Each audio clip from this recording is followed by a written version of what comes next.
第三天，你记得我们要去吃炒蛋的地方叫什么 Castro， 你记得是吃什么的吗？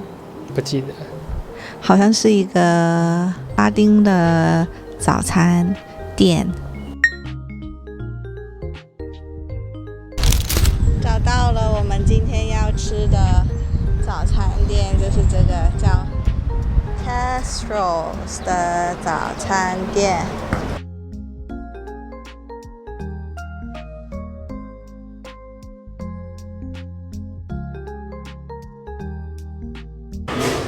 还蛮香的这个 cream， 但我吃不出来是什么味道。它的调味甜度适中，就比较符合亚洲人的口味。我们其实也没做功课，只是看到隔壁桌点什么我们就点什么。这种古巴菜我们以前没吃过，但是味道真的不错，推荐。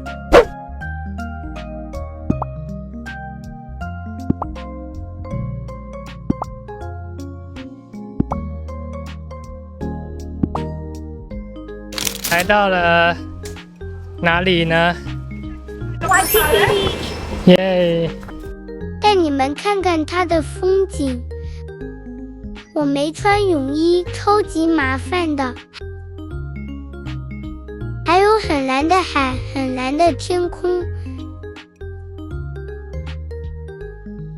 这人是谁？下一站我们来到了朋友推荐的炸猪排店。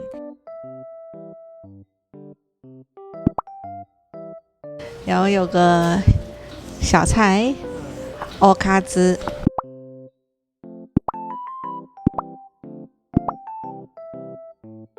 我忘了他说这是什么酱，卡兹什么？然后呢？就可以沾了。哦，所以是沾着吃的。我以为是把它淋在这个猪排上面。淋上去你不赶快吃，那皮就变软。啊，有道理。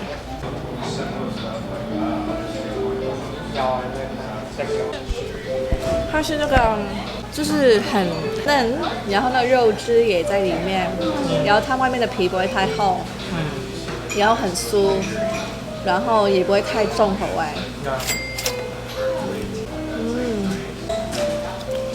好吃啊！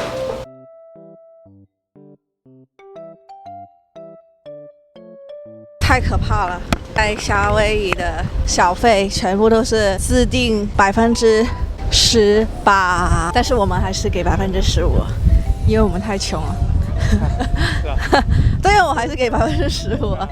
但西雅图还是有些是可以给15%嘛。但西雅图现在已经有很多都变成一开始的18%，通货膨胀太厉害了。我们现在要赶快回去 Airbnb 洗头、化妆，然后去参加婚礼。等一下要变帅吗？有点难吧。你不能帅吗？我尽力吧。好吧。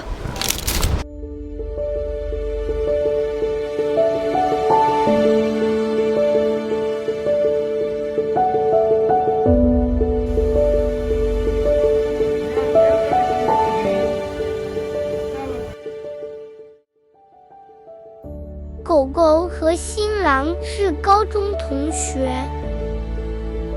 他们念完大学后去美国念研究生，又重聚了。听说当年新郎为了追新娘，又不好意思，还把狗狗叫去当电灯泡呢。希望他们夫妻百年好合，3年抱2。